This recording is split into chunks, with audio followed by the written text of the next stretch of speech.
الحمد لله رب العالمين والصلاة والسلام على سيد المرسلين وعلى آله وأصحابه أجمعين أما بعد فقد قال الله تعالى في القرآن العظيم وفي الفرقان المجيد فأعوذ بالله من الشيطان الرجيم بسم الله الرحمن الرحيم وما أرسلناك إلا رحمة للعالمين صدق الله العظيم العظيم. அல்ஹம்துலில்லாஹ், அல்லாஹ்வுடைய மாபெரும் கிருபையால் ரமதானை உடைய விரும்பின் முடிவில் இருக்கிறோம். நாளைய தினம் நமக்கெல்லாம் தெரியும் பிறை பார்க்கப்படுகிறது.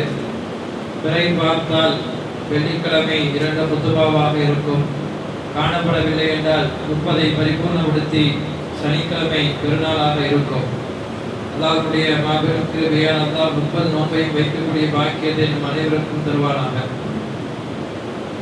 நேற்றைய தினம் சொன்னதை போல பெருமானார் ஸல்லல்லாஹு அலைஹி வஸல்லம் இப்பூவுலகில் குர்ஆனில் அல்லாஹ் ரஹ்மத் என்று பேசுகிறான். அந்த ரஹ்மத்தான நபி யாருக்கெல்லாம் ரஹ்மத்தாக இருக்கிறார்கள், எப்படியெல்லாம் பெருமானார் ஸல்லல்லாஹு அலைஹி வஸல்லம் ரஹ்மத்தாக இருந்தார்கள், சொல்லப்போனால் சஹாபாக்களுடைய முந்தைய வாழ்வு எப்படி இருந்தது, பெருமானாருடைய வருகைக்கு பின்னால் சஹாபாக்களை ரசூலுல்லாஹ் எப்படியெல்லாம் மாற்றினார்கள் என்பது உட்பட பழைய தலையங்கத்தில் பார்த்தோம். கடைசியாக சொன்னோம் பெருமானார் ஸல்லல்லாஹு அலைஹி வஸல்லம் எதிரிக்கு கூட ரசூலுல்லாஹ் ரஹ்மத்தாக இருக்கிறார்கள் என்று சொன்னோம். இன்னும் சொல்லப்போனால் அதையும் தாண்டி பெருமானார் ஸல்லல்லாஹு அலைஹி வஸல்லம் காஃபிர்கள் எதிரிகளை எல்லாம் தாண்டி முனாஃபிக்குகளுக்கும் ரசூலுல்லாஹ் ரஹ்மத்தாக இருந்திருக்கிறார்கள். யார் முனாஃபிக்? நம்ம பல பேர் தெரிந்தும் இருக்கலாம். நயவஞ்சகர். இந்த நயவஞ்சகர் எப்படி இருந்தார்கள்? பெருமானார் ஸல்லல்லாஹு அலைஹி வஸல்லம் சபைக்கு வந்தால் ரசூலுல்லாஹை போல ஒரு மனிதர் உலகில் இல்லை என்று அவரது ரசூலுல்லாஹுக்கு முன்னால் அவ்வளவு பாராட்டி பேசுவார்கள். ரசூலுல்லாஹ்வுடைய சபையிலிருந்து கலைத்து வெளியே போனால் அங்கு போய் முஷ்ரிக்கீன்களிடம் சொல்வார்கள், அவர் மனிதரா, அவர் சொல்வதை எல்லாம் யார் ஏற்றுக்கொள்கிறார்கள் என்று ரசூலுல்லாஹை பற்றி மிக தவறாக பேசுவார்கள். இவர்களும் பெருமானார் ஸல்லல்லாஹு அலைஹி வஸல்லம் காலத்திலே வாழ்ந்து வந்தார்கள் மட்டுமல்ல, பெருமானார் ஸல்லல்லாஹு அலைஹி வஸல்லமுடன் மிக நெருங்கிய பழகுவார்கள். ஆனால் நாயகத்திற்கு தெரியும் யார் முனாஃபிக் யார் முனாஃபிக் இல்லை என்று பெருமானார் ஸல்லல்லாஹு அலைஹி வஸல்லமுக்கு நன்றாகவே தெரியும். அந்த முனாஃபிக்குகள் கடைசியே ரசூலுல்லாஹ்வுடைய காலத்திற்கு பின்னால் ரசூலுல்லாஹ்வுக்கு தெரிந்துவிட்டது. ஆனால் ரசூலுல்லாஹ்வுடைய காலத்திற்கு பின்னால் நாயகத்தில் வந்து அந்த முனாஃபிக்குகள் யார் என்று தெரியாமல் போய்விட்டால், சஹாபாக்களுக்கு மத்தியிலே அவர்கள் ஊடுருவி எதுவும் குழப்பம் செய்து விட்டால் என்ன செய்வது என்பதற்காகத்தான் பெருமானார் முனாஃபிக்குடைய ஒரு பட்டியலை ஒரே ஒரு சஹாபியிடம் கொடுத்திருந்தார்கள். ஹுதைஃபா ரலியல்லாஹு அன்ஹு. ஹுதைஃபா ரலியல்லாஹு அன்ஹு அவர்கள் தான் யாரெல்லாம் மதீனாவில் முனாஃபிகின் என்ற அந்த பட்டியலை அவர்களுக்கு நன்றாக தெரியும். உமர் ரலியல்லாஹு சொல்வார்கள், ஏதாவது ஜனாசா வந்துவிட்டால் அந்த இடத்தில் ஹுதைஃபா அந்த ஜனாசாவில் இருக்காரா என்று பார்ப்பேன். இருந்தால் என்றால் நான் அமீருல் முஃமினீனா இருக்கும் பொழுது தொழுகை நடத்துவேன், இல்லை என்றால் நடத்த மாட்டேன் என்றால் ஹுதைஃபா முனாஃபிகினுடைய ஜனாசாவுக்கு அவர் பின்தொடர்ந்து தொழுக மாட்டார் என்ற அளவுக்கு சொல்வார்கள். அப்ப இப்படிப்பட்ட முனாஃபிகளுக்கு ரசூலுல்லாஹ் ரஹ்மத்தாக இருந்திருக்கார்கள். ஏன்னா பெருமானார் ஸல்லல்லாஹு அலைஹி வஸல்லம் சபைக்கு வருகிறார்கள். எந்த அளவுக்கு முதல் சஃப்ருக்கு தொழக்கூடிய முனாஃபிக்கும் இருக்கதான் செய்திருக்கார்கள். ரசூலுல்லாஹ் நினைத்தால் அப்பொழுதே யார் யார் முனாஃபிக் என்று சஹாபாக்களுக்கு மத்தியிலே சொல்லியிருக்கார். ரசூலுல்லாஹ் அது எதையுமே சொல்லாமல் கடைசி வரையும் அந்த முனாஃபிக்களை வைத்தே இஸ்லாத்தை வளர்ச்சியை கண்டார்கள். ரசூலுல்லாஹ் ஒரு தடவை இப்படி சொன்னார்கள், அல்லாஹ் தஆலா ஒரு கூட்டத்தினரை ஒரு 70,000 பேரை எந்தவிதமான கேள்வி கணக்கும் இல்லாமல் நாளைக்கு சுவனத்திற்கு அனுப்புவார். இது சொன்னவுடன் எல்லா சஹாபாக்களுக்கும் ஒரு விதமான சந்தோஷம். அப்படியே அனுப்புகிறார் என்றால் அவர்கள் என்ன அமல் செய்திருப்பார்கள்? சில பேர் அப்படி யோசிக்க ஆரம்பித்து விட்டார்கள். சுவனத்திற்கு கேள்வி கணக்கு இல்லாமல் சுவனத்துமா, அதிலும் 70,000 பேரா? அப்படி என்றால் அவருடைய பெரிய அமல் என்னவா இருக்கும் என்று யோசித்திருக்கும் பொழுது ஒரே சஹாபி மட்டும், அதாவது உகாஷா ரலியல்லாஹு அன்ஹு மட்டும் எழுந்து சொன்னார்களாம், யா ரசூலுல்லாஹ், அந்த 70,000 பேருடன் நானும் இருப்பதற்கு நீங்கள் அல்லாஹ்விடத்தில் துஆ செய்யுங்கள். இருக்கத்தானே செய்யும் கேள்வி கணக்கில்லாத சுவனம் என்றால். ஆனால் யாரும் கேட்காததே இந்த சஹாபி கேட்டார். பெருமானார் ஸல்லல்லாஹு அலைஹி வஸல்லம் அதே இடத்தில் அந்த சஹாபிக்காக வேண்டி கை உயர்த்தி துஆ செய்தார்கள். முடிந்தது. யாரும் கேட்கவில்லை. அவர் மட்டும் கேட்டார், ரசூலுல்லாஹ் யா அல்லாஹ் இந்த உக்காஷாவையும் அந்த கூட்டத்துடன் சேர்ப்பாயாக என்று துஆ செய்து விட்டார்கள். ஆனால் அவர் கேட்டவுடன் இன்னொரு சஹாபி ஒருவர் எடுத்து கேட்டார். இன்னொரு மனிதர் எடுத்து கேட்டார், யா ரசூலுல்லாஹ் எனக்காகவும் நீங்கள் துஆ செய்யுங்கள் என்று சொல்லும் பொழுது ரசூலுல்லாஹ் சொன்னார்கள், உக்காஷா முந்தி விட்டார். உக்காஷா முந்தி விட்டார் என்றால் என்ன அர்த்தம்? அவர் கேட்டு முடித்து விட்டார், அடுத்து யாருக்கும் இல்லை என்பதை சூசகமாக ரசூலுல்லாஹ் சொல்லிவிட்டார்கள். ஆனால் ரசூலுல்லாஹ்வுடைய நிதர்சனமான அத்தனை வாழ்க்கையினுடைய ஆரம்பத்திலிருந்து கடைசி வரையும் நாம் எடுத்து பார்த்தால், பெருமானார் எப்போதாவது யாராவது வந்து எனக்காக துஆ செய்யுங்கள் என்று சொன்னால் நாயகம் அந்த துஆவை தட்டி இருக்கிறார்களா? யாருடைய துஆவை பெருமானார் தட்டியது கிடையாது.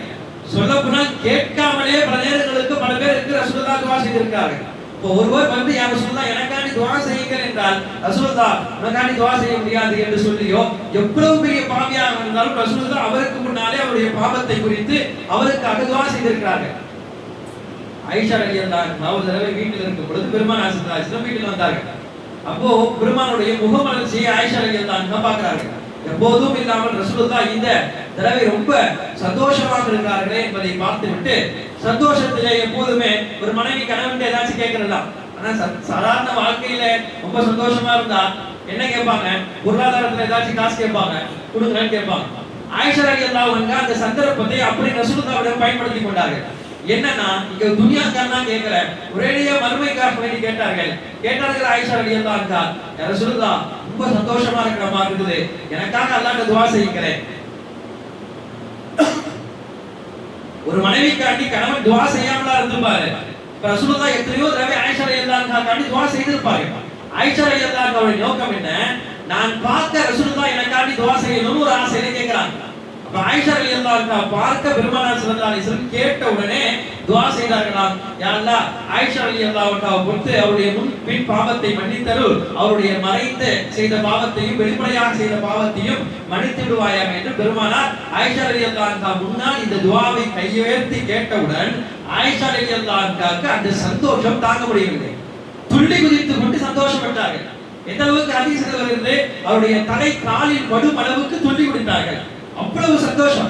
அது என்ன சந்தோஷம் இருக்கத்தானே செய்யும். உலகத்திற்கு அல்லாஹ்வுக்கு அடுத்த ஒரு மனிதர் பெருமானார் ஸல்லல்லாஹு அலைஹி வஸல்லம் எனக்காக அல்லாஹ்விடத்தில் எனக்கு முன்னால் கையேந்தி விட்டார், நான் அதை பார்த்து விட்டேன் என்று அவ்வளவு சந்தோஷப்பட்டார்கள். ஹதீஸில் அப்படியே வரும். இதை கேட்டு விட்டு பெருமானார் ஸல்லல்லாஹு அலைஹி வஸல்லம் இந்த சந்தோஷத்தை எல்லாம் பார்த்து விட்டு ரசூலே சொல்வார்கள், ஆயிஷா இவ்வளவு அளவு கடந்து நீ சந்தோஷப்படுகிறாயே, நான் பார்க்கிறேனே என்று சொல்லிவிட்டு சொல்வார்கள், இந்த ஒரே ஒரு துஆ உனது வாழ்க்கையில் உனக்கு முன்னால் நான் செய்த துஆவிற்கு நீ இப்படி சந்தோஷப்படுகிறாய். ஆனால் எனது உம்மத்திற்கு ஒவ்வொரு ஃபர்தான தொழுகை முடித்தவுடன் எனது உம்மத்திற்காக நான் துஆ செய்கிறேன். ஒரு ஃபர்தான தொழுகைக்கு முடித்தவுடன் நான் துஆ செய்கிறேன் என்றால் ரசூலுல்லாஹ் ஒரு நாளைக்கு இந்த உம்மத்திற்காக 5 முறை அல்லாஹ்விடத்தில் கையேந்துகிறார்கள். 5 முறை ரசூலுல்லாஹ் கையேந்தினால் அந்த துஆ மறுக்கப்படாது என்பதை தாண்டி ஃபர்தான தொழுகைக்கு பிறகு கேட்கக்கூடிய துஆ என்பது கபூலியத் ரசூலுல்லாஹ்வே சொல்லியிருக்கிறார்கள். இப்ப இந்த உம்மத்தின் மீது ரசூலுல்லாஹ் வைத்த பிரியம் என்ன, பாசம் என்ன? ரசூலுல்லாஹ்வை அல்லாஹ் ரஹ்மத் என்று சொல்கிறானே, அந்த ரஹ்மத்தை பெருமானார் ஸல்லல்லாஹு அலைஹி வஸல்லம் எப்படி எல்லாம் வெளிப்படுத்தினார்கள்?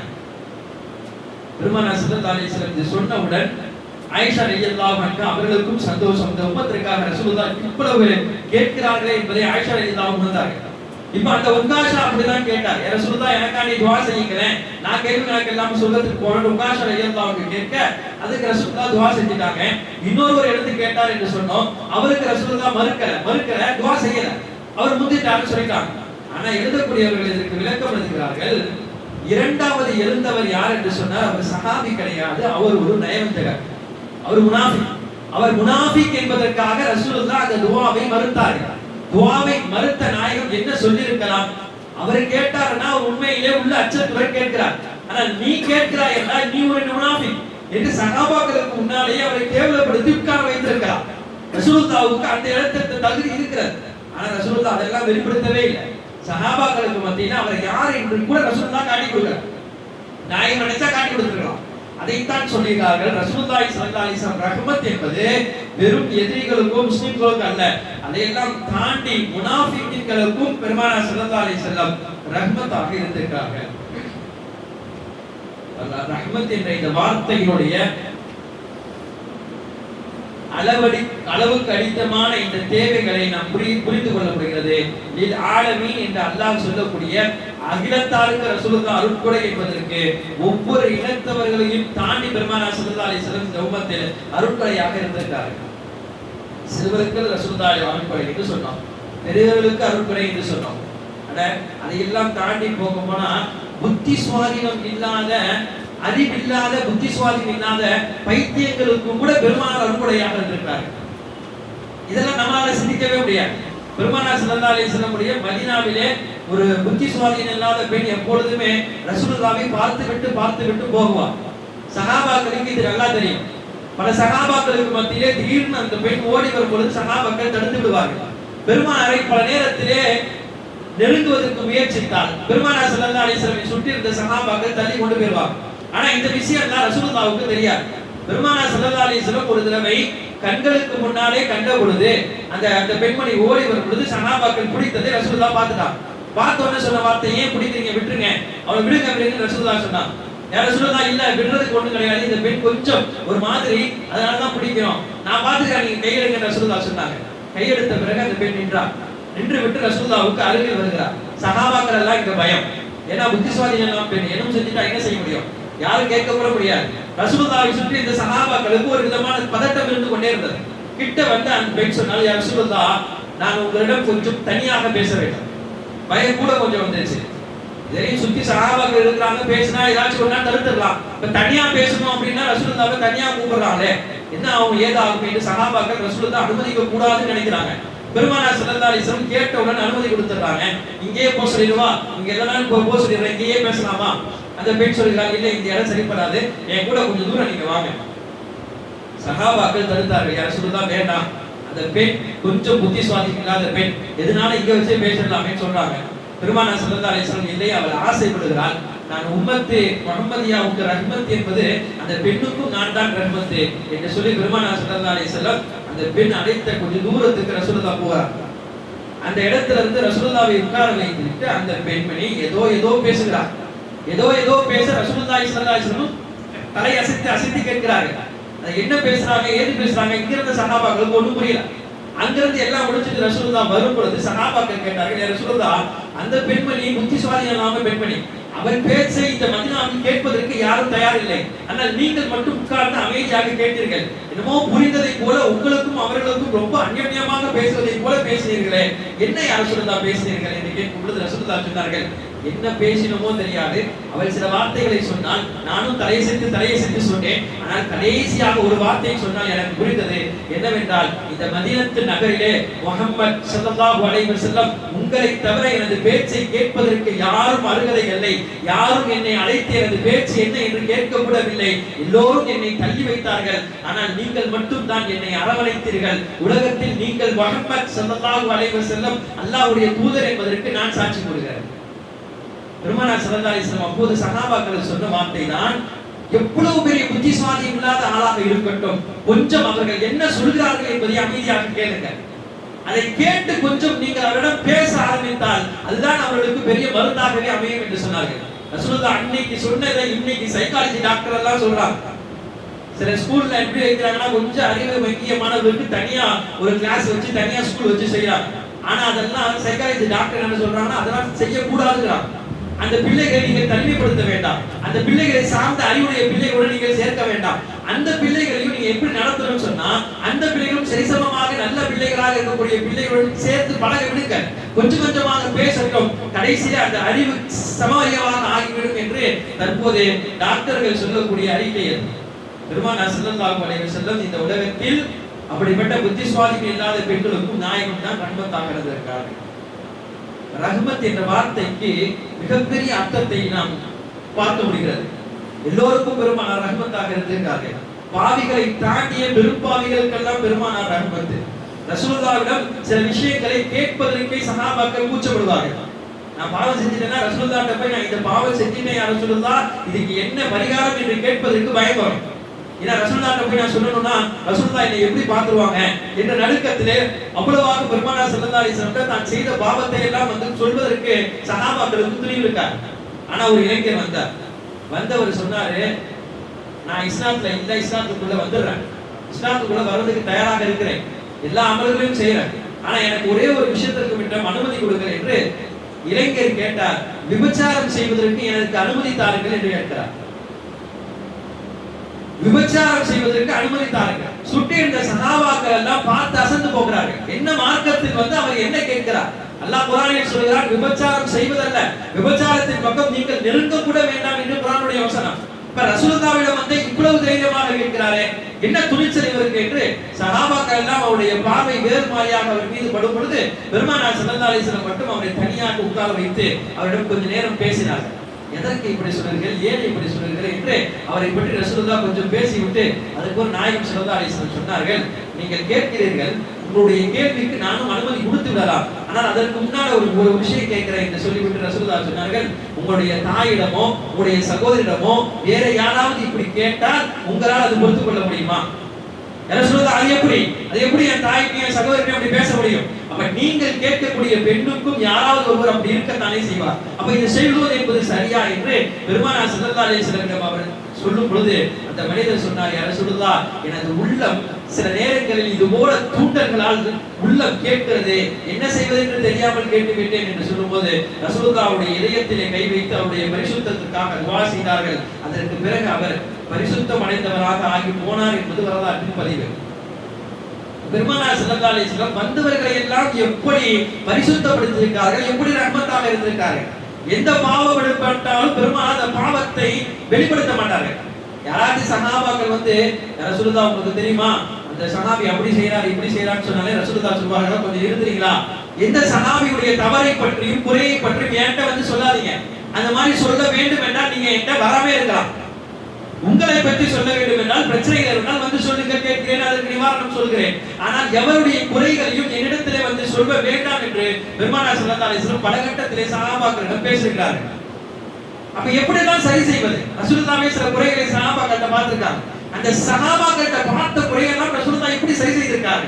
மிக அழகாக ரசூலுல்லாஹ் கையாண்ட விதம் இருக்கிறது ஹதீஸ்களில். சொன்னார்கள், ஒரு சஹாபியிடம் நேரா கூப்பிட்டு வச்சு அவரே சொன்னாங்க, உங்களுடைய அமல்கள் எல்லாம் பிரம்மாண்டமாக இருக்கிறது, உங்களை எனக்கு பிடிக்கும், நீங்கள் நல்ல மனிதர். இதெல்லாம் சொன்ன பிறகு அவங்க சொல்றாங்க, உங்கள்ட்ட ஒரு ரெண்டே குணம் மட்டும் இருக்குது, அது மட்டும் இல்லாமல் இருந்தா நீங்க இன்னும் நன்றாக இருப்பீர்கள். உங்கள்ட்ட எல்லாம் பிடிக்கும், ரெண்டு விஷயம் இருக்குது, அந்த ரெண்டு விஷயத்தை மட்டும் நீங்க சரியாக்கிட்டீங்கன்னா இன்னும் நன்றாக இருப்பீர்கள் என்று சொல்லிவிட்டு பெருமானார் சொன்ன வார்த்தை, நான் எப்போது பார்த்தாலும் உங்களுடைய ஆடை கரண்டை காலுக்கு கீழே இருக்கிறது, கரண்டை காலுக்கு கீழே இருக்கிறது, அப்படி இருப்பது சரி கிடையாது, எனவே அதை கொஞ்சம் கரண்டை காலுக்கு மேலே நீங்கள் கட்டிக்கொள்ளுங்கள். இரண்டாவது சொன்னார்கள், உங்களுடைய முடி பெண்களுடைய முடியை போல பின்னால் இருந்து அப்படியே நீளமாக வருகிறது, இது பெண்களுக்கு ஒப்பாக இருக்கிறது, எனவே அந்த முடியையும் சரி செய்து கொள்ளுங்கள் என்று பெருமானார் சொல்லிட்டு இந்த ரெண்டை மட்டும் நீங்க சரி செய்து கொள்ளுங்கள், நீங்கள் மிக நல்ல சஹாபியாக ஆகிவிடுவீர்கள் என்று சொன்னார்கள். ஓ, இது எவ்வளவு பெரிய விஷயம் ஷரியத்துலன்னா, இது சாதாரண பாவம் அல்ல. நம்ம கூட பல பேர் நினைப்போம், சுன்னத்துன்றது கரண்டை காலுக்கு மேல போறது ஒரு சுன்னத்து, கீழே இருக்கிறது என்ன பெரிய விஷயமா, ஆடை தானே, பல நேரங்களில் நம்ம அறியாம வந்துரும் அப்படின்னு நினைப்போம். ஆனா ஹதீஸ்கள்ல எந்த அளவுக்கு கடுமை இந்த விஷயத்துல வருதுன்னா, யாருடைய கரண்டை கால் கீழே ஆடை போய் விடுகிறதோ அவருடைய அந்த பகுதி மட்டும் நாளை நரகத்தில் இருக்கும், நரகத்துக்கு அந்த பகுதி சொந்தமாக இருக்கும் என்பதே ஹதீஸ்.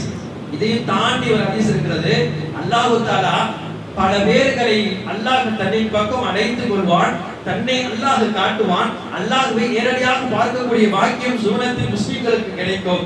ஆனால் யாருக்கு அல்லாஹ்வை பார்க்கக்கூடிய பாக்கியம் கிடைக்காது, யார் அல்லாஹ் யாரை பார்க்க மாட்டான் என்பதை பற்றி ஹதீஸ் வரும். யாரை அல்லாஹ் பார்க்க மாட்டான் என்றால், யாருடைய ஆடை கரண்டை கால் கீழே தேய்த்து கொண்டிருக்குமோ அப்படிப்பட்டவர்களை அல்லாஹ் பார்க்க மாட்டார். அது ஹராம்.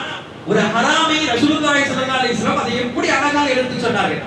ஒரு பெண்களை போல ஆண்கள் மாறுவதும், ஆண்களை போல பெண்கள் தன்னுடைய உடையையோ தன்னுடைய நடையோ மாற்றிக் கொள்வதும் ஹராம். ஒரு ஹராமான விஷயத்தை பெருமானார் எடுத்து சொல்வது எவ்வளவு கடுமையாக சொல்ல வேண்டும். இப்ப நம்மளால தான் என்ன சொல்லிருப்போம், நரகத்துக்கு உன் கால் போகும்போது பாத்துக்கோ சொல்லிருப்போமா இல்லையா? அல்லாஹ் உன்னை பார்க்க மாட்டான், அந்த மாதிரி நீ அமல் செஞ்சிருப்ப சொல்லிருப்போம். ஒரு பொன்முக ஆம்பளைக்கு வித்தியாசம் இல்லையா, பொம்பளை மாதிரி இருக்க ஒரு நடவடிக்கை என்பது நமது பிள்ளைகளை நாம் சொல்லிருப்போம் அப்படி நம்ம செஞ்சிருந்தா.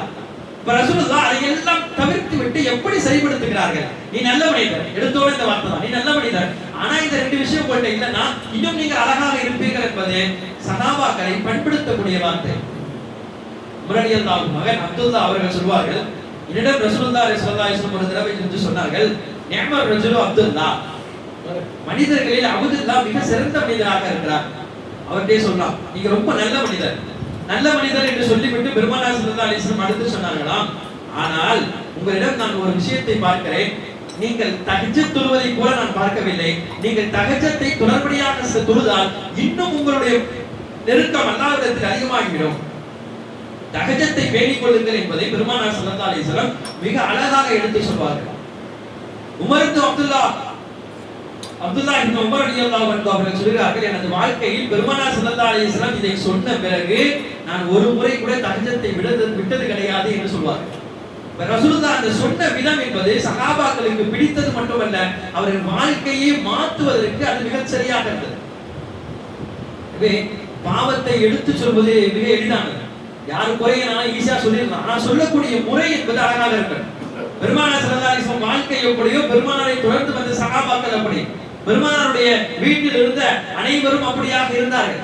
பெருமானார் ஸல்லல்லாஹு அலைஹி வஸல்லம் பேர குழந்தை ஹசன் ஹுசைன் ரலியல்லாஹு அன்ஹு மஸ்ஜித் நபவியிலே உட்கார்ந்து அந்த வுது இடத்துல விளையாடி கொண்டிருக்கிறார். சஹாபாக்கள்ல ஒரு காட்டரவி வருகிறார். வந்து வுது செய்யக்கூடிய விதமே விகாரமா இருக்கு. திடீர்னு கை கழுவுறாரு, மூச்சு கழுவுறாரு, கால கழுவுறாரு, வித்தியாசமா வுது செய்றாரு. ஆனா அவர் வயசுல மூத்தவரா இருக்கார். சஹாபாக்கள் இதை பார்த்துட்டே இருக்கிறார். இப்படி வுது செய்றாரு, ஒரு காட்டரவி. இப்ப போய் நம்ம அவர்கிட்ட போய் ஏதாச்சும் பேசணும் சொல்லணும்னு சொன்னா ஒரு தடவை கோவப்பட்டுட்டா, எனக்கு வுது செய்ய தெரியாதா, நீங்க என்ன எனக்கு சொல்லி தரது என்று பேசிவிட்டார். எப்படி அவருக்கு வுது செய்ய சொல்லி கொடுக்கிறதுன்றதை அச்சப்பட்டாங்க. சொல்வதற்கும் முடியவில்லை, சொல்லாமல் இருக்கவும் முடியவில்லை. ஒரு தவறான செயல் நடக்கிறது, அந்த இடத்துல உடனே போய் அதை சரி செய்யணும். சரி செய்யும் பொழுது அவர் ஏதாவது நினைத்துக் கொண்டார். பெருமானார் ஸல்லல்லாஹு அலைஹி வஸல்லம் இந்த மாதிரி விஷயத்துல மிக அழகான முறையிலே கையாள சொல்லி இருக்கிறார்கள். நம்ம பாவத்தை தடுக்கணும்னு பல நேரத்துல பல முஸ்லிம்களுடைய இதயத்தை உடைத்து விடுகிறோம். ரசூலுல்லாஹ் சொன்னாங்க, அந்த மாதிரி பாவத்தை தடுப்பதற்கு நீங்க தடுக்காம இருக்கிறது நல்லது. உங்களால அழகான முறை எடுத்து சொல்ல முடியும் என்றால் அந்த விஷயத்தை சொல்லுங்க. என்றால் ஒரு முஸ்லிமுடைய உள்ளத்தை உடைப்பதை ரசூலுல்லாஹ் எதனுடன் ஒப்பிட்டு பேசுகிறார்கள்? காபாவை உடைப்பதற்கு சமம், காபாவை இடிப்பதற்கு சமம் என்று சொன்னார்கள். சஹாபாக்கள் அச்சப்பட்டு என்ன செய்ய தெரியாம சொல்லாம இப்படி விட்டுட்டாங்க. இதை பார்த்த அந்த சிறுவர்கள், பெருமானார் ஸல்லல்லாஹு அலைஹி வஸல்லம் பேர குழந்தைகள் ஹசன் ஹுசைன் பார்த்து கொண்டே இருந்தார்கள். வந்து அந்த காட்டரை விட்டு அவங்க பேசுறாங்க, சலாம் சொல்லிட்டு பேசுறாங்க, என்ன பண்றீங்க, வுது செய்யறேன். அப்போ அந்த ரெண்டு பேரும் சொல்றாங்க, எனக்கும் கொஞ்சம் வுது தெரியும், என் அண்ணனுக்கும் கொஞ்சம் வுது செய்யும், நாங்க ரெண்டு பேரும் வுது செய்யறோம், நாங்க ரெண்டு பேரும் வுது செய்யறது நீங்க கொஞ்சம் பார்த்து சரி பார்த்து சொன்னீங்கன்னா நல்லா இருக்கும் என்ன சொல்றாங்க. சின்ன பிள்ளைங்க தானே, அவங்க வுது செய்ய தெரியாது, அதனால கேட்கறாங்கன்னு அந்த காட்டரவி பார்த்துட்டு நான் சொல்றேன் நீங்க செய்யுங்க, எதை முதல்ல செய்யணும் எதை பின்னால செய்யணும்னு அவருக்கு தெரியல. இவங்க நான் செய்யற நீங்க சரியா பாருங்கன்னு சொல்றாங்க. செய்யுங்கன்னு சொன்ன உடனே அவங்க சிறு பிள்ளைகள் அவர்கள் அழகாக வுது செய்யும் பொழுது ரசூலுல்லாஹ்வுடைய பேர குழந்தைகள் எப்படி வுது செய்வாங்க, நிறுத்தி நிதானமா ஒவ்வொரு உறுப்பையும் அவ்வளவு அழகாக துல்லியமாக ஒரு முடி கூட நனையாத அளவுக்கு கழுவி எடுத்து ஃபுல்லா வுது செஞ்சு காலை கழுவி முடிச்ச உடனே சொல்லவே இல்லை, புரிஞ்சிருச்சு அவங்களுக்கு. ஆஹா, இந்த புள்ள அழகா வுது செய்யறான், நம்ம வுது செய்து தவறு, அதெல்லாம் நல்ல முறையில சுட்டி காட்டுறாரு இவரு அப்படின்னு சொல்லிட்டு அந்த சஹாபி சொன்னார், நீங்க நல்ல முறையில வுது செஞ்சீங்க, நானும் இதுக்கு மேல அந்த மாதிரி வுது செய்யறேன். எவ்வளவு அழகான நடைமுறையை இந்த உம்மத்திற்கு பெருமானார் ஸல்லல்லாஹு அலைஹி வஸல்லம் மட்டுமல்ல, அவர்களை தொட்டு வந்த சஹாபாக்கள் பேர குழந்தைகள் அனைவரும் எடுத்து சொல்லியிருக்கிறார்கள். எனவே ரஹ்மத் என்ற நபி என்பவர்கள் பெருமானார் ஸல்லல்லாஹு அலைஹி வஸல்லம் எல்லோருக்கும் ரஹ்மத் மட்டுமல்ல, ரஹ்மத்தையும் தாண்டி பெருமானார் நடைமுறை வாழ்க்கையை நாம் எப்படி நடக்க வேண்டும் என்று சொல்லித் தருகிறார்கள். வரக்கூடிய காலங்களிலே அதுபோல நடப்பதற்கு அல்லாஹ் நம் அனைவருக்கும் தௌஃபீக் செய்வானாக. வாஹிர் தஅவானா அல்ஹம்துலில்லாஹி ரப்பில் ஆலமீன்.